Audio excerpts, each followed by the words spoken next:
तो इसका यही अभिप्राय है, यही औचित्य है इसका। थोड़ी देर आप आधा घंटा 1 घंटा शरीर को स्थिर करना जानेंगे, प्रयत्न शैथिल्य अनंत समापत्तिभ्याम, उस दृष्टि से अनंत के साथ जुड़ना, तो धीरे धीरे मन में फिर धैर्य आने लगता है। और धैर्य धर्म का सबसे पहला लक्षण है। ऊंची नीची चीजें तो आनी ही आनी है, जीवन नाम ही उसका है। कौन व्यक्ति कह सकता है कि जीवन में कभी भी कोई ऐसी प्रतिकूल परिस्थिति नहीं आएगी? आएंगी ही, जीवन नाम ही उसी का ही है। उस समय साथी कौन होगा? धर्म। और धर्म का पहला लक्षण धैर्य।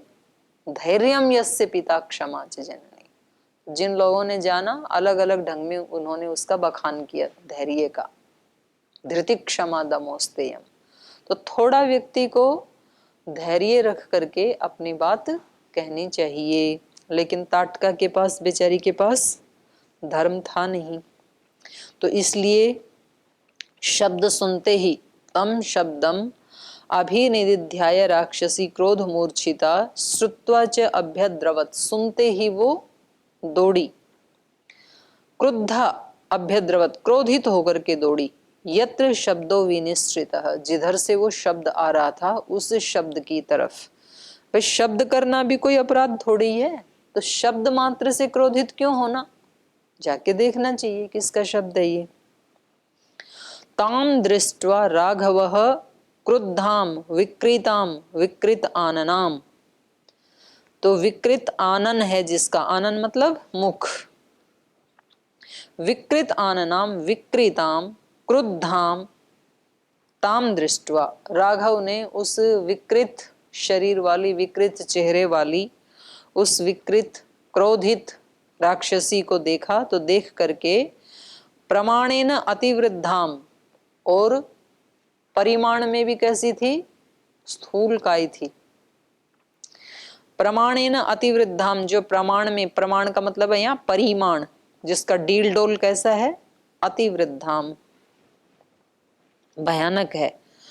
और लक्ष्मणम स अभ्यभाषत, उसको देख करके उन्होंने अपने भाई लक्ष्मण से कहा, पश्य लक्ष्मण यक्षिण्या भैरवम दारुणम वपुः। लक्ष्मण देखो इस यक्षिणी के भैरवम, दारुणम, भयानक और विशाल, भयंकर, दारुण रूप को देखो, कैसा रूप है इसका। अस्य दर्शनात् भिद्येरन भीरूणाम हृदयानि च। भीरूणाम हृदयानि, जो डरपोक लोग हैं उनके हृदय तो अस्य दर्शनात् भिद्येरन, इसके दर्शन मात्र से ही फट जाएं, ऐसा भयानक रूप है। तो छोटे बच्चे देख लें तो वहीं बेहोश होके गिर जाएं, जो कमजोर हृदय वाले हैं तो इसके दर्शन मात्र से ही कांप जाएं, ऐसा इसका रूप है। एताम पश्य दुर्धर्षाम मायाबल समन्विताम विनिवृत्ताम करोम्यद्य हृत्करणाग्र नासिकाम। तो कहा एताम दुर्धर्षाम, ये जो दुर्धर्ष, जिसको कोई रौंद ना सके, जिसको कोई मार ना सके, ऐसी इस राक्षसी को देखो।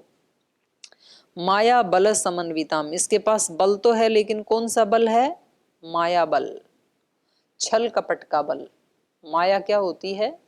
जो दिखाई दे लेकिन वास्तव में होती नहीं, उसको माया कहते हैं। माने उसका सत्य अस्तित्व नहीं होता है, बस केवल दिखावे के लिए होता है। तो ऐसा माया बल बहुत लोगों के पास होता है। मतलब वास्तव में वो धनवान होते नहीं हैं, लेकिन वो धनवान दिखाना चाहते हैं, और वो बड़ा संकट में डाल देने वाला होता है। सामान्य व्यक्ति के घर में, एक मध्यम वर्ग का जो व्यक्ति है या गरीब परिवार है, उसके घर में जब कोई आता है तो उनके सामने क्या रखते हैं? काजू बादाम किशमिश छुआरे उसमें रख करके, और हो सकता है वो भी देख लेता है, जो व्यक्ति आया है, मान लो कोई बड़ा व्यक्ति है, तो वो तो खाता ही होगा अपने घर में, तो उसको पहचान है कि इसमें घुन लगा हुआ है, इसका मतलब ये कई दिन से रखे होंगे, वो खाता ही नहीं है। और उस समय बच्चा यदि आके खा ले तो बाद में बच्चे की पिटाई बनेगी, तुमने क्यों खाया। वो खाता नहीं है, जो खा रहा है उसको खाने नहीं दे रहे हो, तो वो रखे रखे फिर 6 महीने के बाद डालने ही पड़ते हैं। तो उसकी जरूरत क्या है। आप अतिथि को क्या दिखाना चाहते हो कि हमारे यहाँ तो हम ऐसे काजू बादाम खाते हैं। जब काजू बादाम खाते ही नहीं हो तो क्यों दिखा रहे हो। तो इसी को दंभ दर्प भी कहा ना गीता में। आप जो खाते हो वो दो ना। आप यदि अपने घर में सत्तू का प्रयोग करते हैं रोजाना तो उसको सत्तू पिलाओ, आराम से खाएगा, और बल्कि और ज्यादा रुचि से खाएगा, क्योंकि वो यदि धनवान है तो उसको सत्तू मिलता ही नहीं होगा उसके घर में। भगवान कृष्ण ने दुर्योधन के 56 प्रकार के भोग ठुकरा करके कहाँ खाना पसंद किया, विदुर जी के यहाँ। विदुर जी के यहाँ क्या था, मामूली साग भाजी, मूली रोटी, बस ये था। बड़े आनंद से खाया, क्योंकि शायद वो महलों में नसीब नहीं होता होगा। तो जो अपने पास है, हाँ वो श्रद्धा भक्ति से तो देना चाहिए, लेकिन हम प्रदर्शन, ये माया बल में हम फंस जाते हैं। जो नहीं है उसको दिखाना चाहते हैं। अब जिस व्यक्ति की बेचारे की सैलरी ही 5-10 हजार रुपए है, पर वो भी कोई संबंध में कोई शादी विवाह आता है तो बड़ी मुश्किल से कई दिन पैसे जोड़ जोड़ के अपनी तरफ से बड़ी सुंदर सी ड्रेस लाते हैं, और फिर जब वहां शादी में जाते हैं तो हमारी वाली फीकी पड़ जाती है। हमारे को याद है बचपन में जैसे किसी की शादी होती तो इतने मुश्किल से माता पिता के पीछे पड़ के कोई फ्रॉक लाते मार्केट में, जो सबसे अच्छी लगी वो। माता पिता भी सोचते चलो भाई इसकी इच्छा है तो ला देते हैं अपने बच्चों का, वो चाहते ही हैं खुशी माता पिता। और फिर पहन के वहां शहर में गए तो पता लगा हमारी तरफ कोई देख ही नहीं रहा है, बेकार। तो इससे अच्छा अपने जैसे पहनते हैं। अब वो इतनी महंगी खरीद ली कि वो रोजाना भी नहीं पहनने देते हैं घर वाले, बोले कभी कभी पहनना। तो ऐसी खरीदते कम से कम कि रोज पहन सकते हैं, तो सर्दी तो कटती उससे। तो हम सब मनुष्यों की ये कमजोरियां हैं। केवल ये बात ताटका की नहीं हो रही है, जो भी असुरत्व के भाव किसी के भी अंदर हैं उन सब की बात हो रही है ये। तो इसके पास असुरता के पास बल कौन सा होता है, माया बल समन्विताम। माया रूपी बल से ये समन्वित है, सच्चा बल नहीं है। सच्चा बल कौन सा होता है, सच्चा बल तो सत्य का होता है। सच्चा बल तो पवित्र आचरण का होता है। सच्चा बल तो ज्ञान का होता है। विद्या आचरण संपन्न ब्राह्मण, विद्या और आचरण से संपन्न ब्राह्मण, ये सच्ची संपत्ति है। सच्चा बल तो अष्टांग योग का होता है। मतलब आप यदि यहाँ अष्टांग योग का पालन करते हैं और एक बहुत उच्च दिव्य चेतना में जीते हैं, और फिर आप बाहर के संसार के तड़क भड़क में जाएं, तो उन लोगों की हिम्मत नहीं होगी आपके सामने टिक पाए। लेकिन यदि आपके अंदर ही आत्मग्लानि है, हीनता है, तो फिर वो तो उड़ा ही देंगे आपको हवा के झोंके से, बादल की तरह से, तो मजाक उड़ाएंगे फिर आपका। तो इतना व्यक्ति के अंदर स्वाभिमान होना चाहिए, गौरव होना चाहिए। अभिमान तो नहीं होना चाहिए, स्वाभिमान होना चाहिए, लेकिन सत्य का, ईश्वर के विश्वास का, मैं भगवान का हूं और मैंने अपनी इच्छा से उन सब चीजों को ठोकर मारी है। अनुपलब्ध थोड़े ही थे भाई मेरे। मैं अगर उस संसार में रहता और मैं अगर ऐसे मेहनत करता तो ये सब मेरे को भी उपलब्धि थे ना। उनको तुच्छ मान करके मैंने ठोकर मारी है, तो अब उनसे क्या प्रभावित होना है। इतना यदि धैर्य है तो फिर वो लोग नहीं टिक पाएंगे। तो ताटका का बल कैसा है, माया बल समन्विताम। तो श्री राम लक्ष्मण को कह रहे हैं कि लक्ष्मण देखो ये माया के बल से समन्वित दुर्धर्षाम, जिसको पराजित नहीं किया जा सकता, माने सब के अंदर खौफ पैदा करने वाली दुर्जेय एताम पश्य, इस ताटका को देखो। अद्य हृत कर्ण अग्र नासिकाम विनिवृत्ताम करोमि। आज मैं इसको क्या करूंगा, कर्ण नासिका अग्रम विनिवृत्ताम, नाक और कान के अग्रभाग को काट के इसको उससे निवृत्त कर दूंगा। नाक कान काटना, नाक का आगे का भाग काटना, कान का यहाँ का काटना, ऐसा नहीं। ये शब्द मुहावरा टाइप है, ऐसे बोलते हैं ना भाई इसकी तो नाक कट गई। नाक कट गई मतलब अपमान होना। तो नाक कान काटने का मतलब क्या है? यहाँ श्री राम का स्थूल नाक कान काटने का अभिप्राय नहीं है, बल्कि इसको जो अहंकार है, दर्प है, उससे आज इसको रहित कर देंगे, मतलब इसका अहंकार चूर कर देंगे, वो है नाक कान काटना। तो आज इसके नाक का अग्रभाग हृत कर्ण कर्णाग्र नासिकाम, कर्णाग्र नासिकाम अग्र, उनसे रहित कर देंगे आज मैं इनको, मतलब आज मैं इसका ये अहंकार चूर कर दूंगा। और ये भगवान की प्रतिज्ञा है। भगवान सबका कल्याण करना चाहते हैं, तो भक्त का कल्याण तो कैसे करते हैं? उसको अपनी विभूतियां प्रदान करके उसका कल्याण करते हैं, क्योंकि वो भक्त है और उसके पास विभूति आएंगी तो करोड़ों का वो भला करेगा। तो ऐसे जो सात्विक प्रधान भक्त हैं उनको तो अपनी विभूति प्रदान करके उनका कल्याण करते हैं। भक्त कहता है मैं धन्य हो गया, मुझे तो केवल भगवान चाहिए था, ये तो चाहिए ही नहीं था। भगवान ने दिया है तो भगवान के नाते भगवान के ही बंदों की सेवा में इसको लगाऊंगा। और जो अहंकारी जीव हैं उनका कल्याण भगवान कैसे करते हैं? उनके अहंकार को तोड़ करके करते हैं। तो उनको कदम कदम पे उनके अहंकार को रौंदा जाएगा, क्योंकि अहंकार टूटे बगैर भगवान की कृपा प्राप्त कैसे हो? तो जब जब हमारा अहंकार टूटता है तो समझ लेना कि भगवान की कृपा आ गई है जीवन में, क्योंकि जब तक अहंकार नहीं टूटेगा तो भगवत प्राप्ति होगी कैसे? और हमें यदि इतना विश्वास नहीं है भगवान के ऊपर, तो जब जब अहंकार टूटेगा तब तब हम शिकायत करेंगे। हम बोलेंगे कि ये पक्षपात हमेशा मेरे साथ ही क्यों होता है, हमेशा मेरे को ही दबाया जाता है। क्योंकि अहंकार टूटना मतलब दबना, लौकिक भाषा में तो यही है भाई, हमेशा मेरे को ही समझा दिया जाता है कि तुम मान लो। समझाया किसको जाएगा? जो समझने को तैयार है। दो व्यक्ति मान लो झगड़ा करते हैं, जैसे आप में से कोई दो भाई, कोई दो बहनें झगड़ा करें, तो एक तो ऐसा है जो कहना मान लेता है, कहने से मान लेता है, दूसरा ऐसा मानता ही नहीं है। तो जो बड़े हैं, आचार्य हैं, गुरु हैं, वो समझाएंगे कौन से वाले को? जो समझता है उसको कहेंगे कोई बात नहीं भी आप मान लो, वो मान लेता है। फिर दोबारा फिर वैसे ही हुआ, क्योंकि पहले वाला और ज्यादा उग्र हो जाता है। दोबारा फिर भाई तू ही मान ले, ये तो मानता नहीं है, उसने फिर भी मान लिया। 2 बार हुआ, 4 बार हुआ, 6 बार हुआ, तो फिर ये मानने वाला कहता है जी हर बार मेरे को ही क्यों दबाते हो आप? क्योंकि इसका भी तो अहंकार है ना कि जी वो तो मेरे को कमजोर समझ रहा है, मैं आपका कहना माने जा रहा हूं। तो उस समय ये सोचना चाहिए कि मैं जो बार बार मेरे को समझाया जा रहा है और मैं बार बार पराजित हो रहा हूं, मैं मान रहा हूं अपने गुरु की, अपने आचार्य की बात, अपने माता पिता की बात, तो ये मेरे लिए अच्छा है, मेरी आध्यात्मिक उन्नति हो रही है।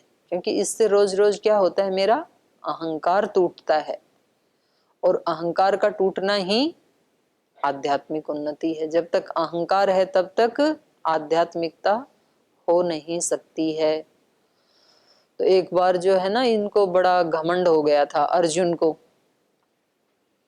कि देखो मैंने तो अपने जीवन का ही दान दे दिया, आपका भक्त मेरे जैसा दानी कौन हो सकता है इस धरती के ऊपर।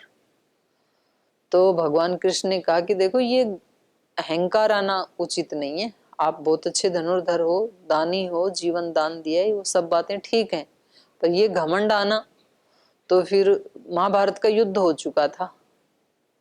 तो ये सबको पता है महाभारत के युद्ध में कौन कौन योद्धा कैसे मरे। यदि कृष्ण वहां नहीं होते तो कर्ण कभी मर नहीं सकते थे, भीष्म पितामह मर नहीं सकते थे, द्रोणाचार्य मर नहीं सकते थे।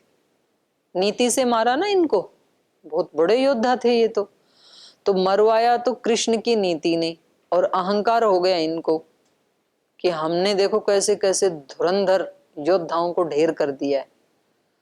तो ये थोड़ा अहंकार तो कृष्ण को लगा, भाई ये मेरा भक्त है और इसके अंदर अहंकार तो नहीं रहना चाहिए, तो ये तो मेरे को नष्ट करना पड़ेगा। तो उनको लेके गए ब्राह्मण का वेश बना करके, और वहां कर्ण अंतिम सांसें ले रहे थे। तो उनका ये नियम था कि वो रोजाना स्वर्ण दान करके ही खाना खाते थे। कर्ण, सोने का भरपूर होगा सोना उस समय देश में। तो उन्होंने सोचा कि आज देखते हैं इनका जो प्रण है मृत्यु से पर्यंत, आज क्या दान देंगे ये, क्योंकि उनके यहाँ से कभी कोई ब्राह्मण खाली गया नहीं। तो वहां जाकर के उन्होंने कहा कि ये ब्राह्मण आए हैं कुछ दान लेने के लिए, आपका तो ये नियम है कि आप प्रतिदिन, कहते हैं 1.25 मन स्वर्ण दान करते थे वो, 50 किलो रोजाना, तो आपका तो ये नियम है, तो कुछ ना कुछ तो हमें लगता है कि ऐसा महादानी आज भी ब्राह्मण को वापस तो नहीं लौटाएगा। तो अर्जुन ने कहा उनसे, कृष्ण से, कि क्यों आप इसकी फजीती कर रहे हो, ये क्या देगा आज। उनका देखते हैं, परीक्षा कर लेते हैं। तो उनके उनके दांत के ऊपर सोना लगाया हुआ था, सोने का दांत लगाया था कर्ण ने। तो उन्होंने कहीं पास में ही उसका वो पड़ा था हथियार या पत्थर जो भी था, उसको उठाया, अपने दांत को तोड़ा, बोले आज तो मेरे पास यही है देने के लिए सोने का। फिर उसके बाद अर्जुन अर्जुन लज्जित, क्योंकि उसको तो यही पता था कि मेरे जैसा तो कोई दानी है ही नहीं, हमने देखो कितना दान किया है। तो भगवान जी कभी भी अपने भक्तों का अहंकार सहन नहीं करते हैं। उनको लगता है कि ये है तो बहुत अच्छा, लेकिन इसमें अहंकार आ गया तो कोई ना कोई ऐसा घटनाक्रम जीवन में आएगा, उसको तोड़ देते हैं वो। तो उसको उसी रूप में यदि ले लें हम, तो फिर आगे नहीं टूटेगा, फिर आगे बढ़ता ही चला जाएगा व्यक्ति आध्यात्मिक जीवन में। और यदि वहां हमने रिएक्ट किया कि ये सब गलत है और मैं मतलब आध्यात्मिक फील्ड में चल रहा हूं, तो इसका मतलब ये थोड़ी है कि मेरे को बिल्कुल ही आपने निर्बल ही समझ लिया है। तो फिर बार बार वो घटनाएं आती रहेंगी, जब तक वो टूटेगा नहीं तब तक वो घटनाएं हमें सिखाने के लिए आती ही रहेंगी। उनका रूप चेंज होता रहेगा, कभी कोई व्यक्ति आएगा तोड़ने, तो कभी कोई दूसरा तीसरा चौथा कोई भी आएगा। तो इसलिए श्री अरविंद ने एक जगह कहा है कि जब कोई प्रतिकूलता आए तो समझना भगवान की कृपा आई है, और वो वास्तव में कृपा ही हो जाती है। क्योंकि सबसे ज्यादा गेन व्यक्ति अपनी शक्तियों का तभी करता है जब वो प्रतिकूलता में होता है, अनुकूलता में शक्तियों का गेन नहीं होता है। तो यहाँ इन्होंने कहा कि मैं ताटका का भी तो वो कल्याण ही करना चाहते हैं ना श्री राम, वो तो किसी का भी बुरा तो नहीं करना चाहते हैं। तो ताटका का कल्याण इसी में ही है कि उसको अपमानित किया जाए पहले तो, अगर इतने से समझ जाए तो उसके शरीर की हत्या नहीं करेंगे फिर। तो इसलिए इन्होंने कहा कि ये जो माया बल समन्विताम, अहंकार रूपी बल से, माया रूपी बल से जो समन्वित है ये ताटका, आज मैं इसके नाक कान काट करके इसको विनिवृत्ताम करोमी, नाक कान से रहित कर दूंगा। माने झूठे अहंकार का जो इसको एक अपने बल का घमंड है, उसको आज मैं तोड़ दूंगा। न हेनाम उत्सहे हंतुम स्त्री स्वभावेन रक्षिताम वीर्यम च अस्य गतिम चैव हन्यामि इति ही मे मति। न एनाम हंतुम उत्सहे, मुझे इसको मारने की इच्छा नहीं है, अहंकार को मारने की इच्छा है, इसको मारने की इच्छा नहीं है। न ही एनाम हंतुम उत्सहे, लक्ष्मण मैं इसे मारना नहीं चाहता हूं। स्त्री स्वभावेन रक्षिताम, स्वभाव से ही स्त्री की तो रक्षा करनी चाहिए। मातृशक्ति रक्षा के योग्य होती है, मारने के योग्य नहीं होती, इसलिए मैं मारूंगा नहीं, इसको मारना नहीं चाहता हूं।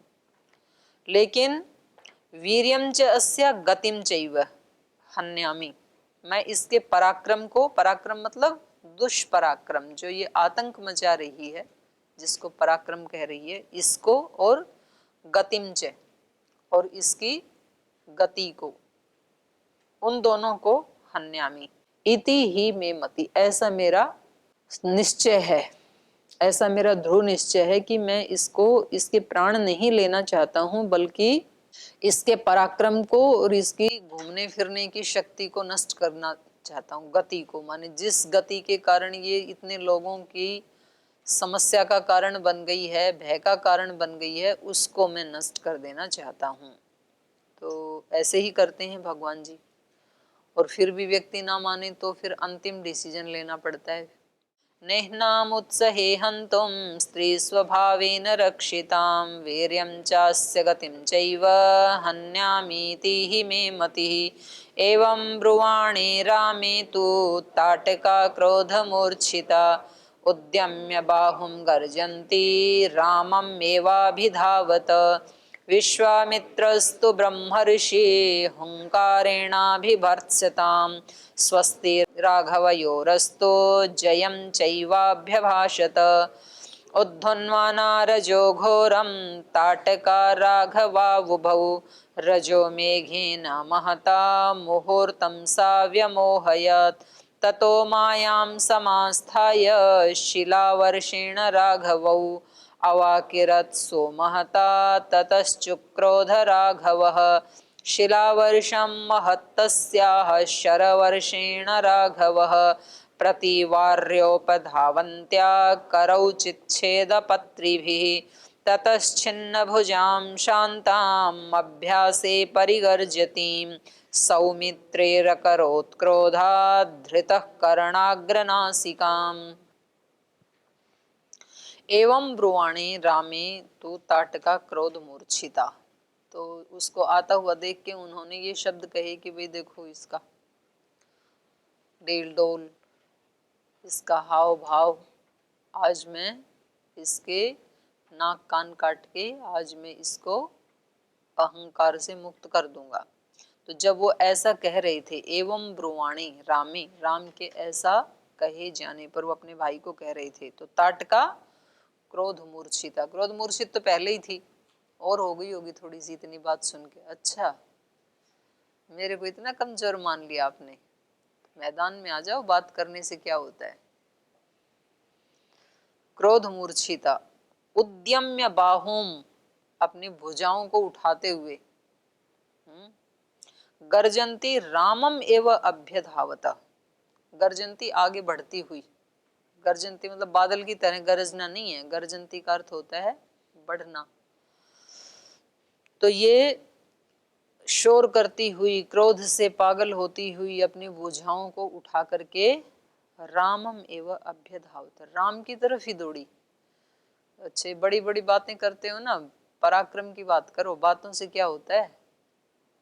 अभी दिखाती हूँ मेरा पराक्रम क्या है, किसका पराक्रम आज पराजित होगा, अभी दिखाती हूँ आपको। दोनों हाथ उठा के उसकी तरफ उन्हीं को मारने के लिए दौड़ी है। विश्वामित्रस्तु ब्रह्म ऋषि हुंकारेण अभिभर्त्स्यताम, और ये जो ब्रह्म ऋषि हैं विश्वामित्र, इन्होंने हुंकारेण, हुंकार के द्वारा, तो उसको थोड़ी ऊंची आवाज में हटाते हुए, अभिभर्त्स्यताम कि दुष्ट राक्षसी, ऐसे भर्त्सना करते हुए उसको हटाते हुए, स्वस्ति राघवयोः अस्तु, राघवयो द्विवचन है, षष्ठी द्विवचन, राम और लक्ष्मण दोनों के लिए, राघवस्य राघवयोः, राम और लक्ष्मण का, स्वस्ति जयम च, इन दोनों की जय हो, इन दोनों का कल्याण हो, ऐसा अभ्यभाषतः, ऐसा उन्होंने कहा। उन्होंने कहा कि तू कहाँ आगे बढ़ रही है, तो उसको धमकाते हुए, हुंकार भरते हुए, उसकी भर्त्सना करते हुए, और इन दोनों भाइयों का कल्याण और जय, दोनों का कल्याण हो, दोनों की जय हो, ऐसा जय घोष करते हुए अभ्यभाषित है। श्री राम को ही कहने लगे, उद्धुन्वाना रजो घोरम ताटका राघवौ उभौ रजो मेघेन महता मुहूर्तम सा व्यमोहयत। तो जब इसकी फटकार सुनी ब्रह्म ऋषि विश्वामित्र की, तो उसको पता लग गया कि यही लाए हैं इन दोनों को अपना बॉडीगार्ड बना के, तो अभी तीनों को ही देख लेती हूँ।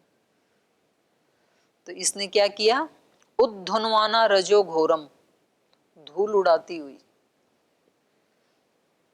रजे माने मिट्टी, घोरम अत्यधिक, ताटका राघवौ उभौ, उन दोनों को मिट्टी उड़ा करके उनकी आंखों में धूल झोंकना, धूल झोंकना सुना ना आपने मुहावरा, तो वो धूल ऐसे ही झोंकी जाती है। जब कोई सामने आए युद्ध करने के लिए और आपके पास कोई हथियार नहीं है, कोई पराक्रम नहीं है, तो क्या करना? मिट्टी उड़ा दो, तो उसकी आंख में जाएगी तो उसको दिखेगा नहीं, आप दौड़ जाना फिर। एक तरीका। और मिट्टी ना हो तो फिर मिर्ची पाउडर रखो जेब में। तो जैसे आए मिर्ची पाउडर डाला, वो जब तक आंख रगड़े तब तक भाग जाओ। हथियार है तो युद्ध करो। तो इसने क्या किया?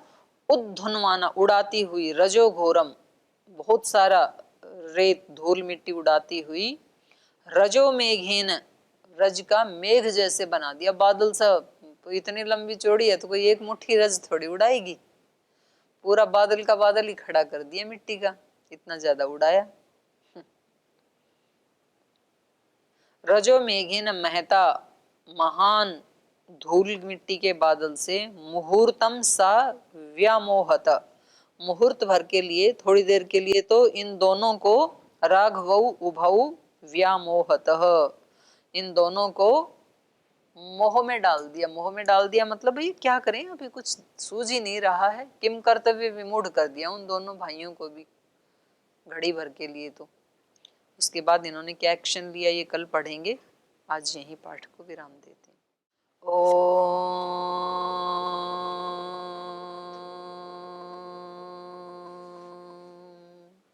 शांति शांति शांति। श्री गुरुभ्यो नमः। हरि के नाते से सब नाते, इससे सभी सुहाते। हरि के नाते से सब नाते, इससे सभी सुहाते। किससे वैर करेंगे प्यारे, विविध रूप धर आते। किससे वैर करेंगे प्यारे, विविध रूप धर आते। स्वार्थ बिना जो सबकी सेवा, करते नहीं अघाते। स्वार्थ बिना जो सबकी सेवा, करते नहीं अघाते। पर दुख दुखी सुखी पर सुख में, भोजन हरि को भाते। पर दुख दुखी सुखी पर सुख में, भोजन हरि को भाते। हरि के नाते से सब नाते, इससे सभी सुहाते। किससे वैर करेंगे प्यारे, विविध रूप धर आते। विविध रूप धर आते। विविध रूप धर आते। ओम श्री गुरुभ्यो नमः।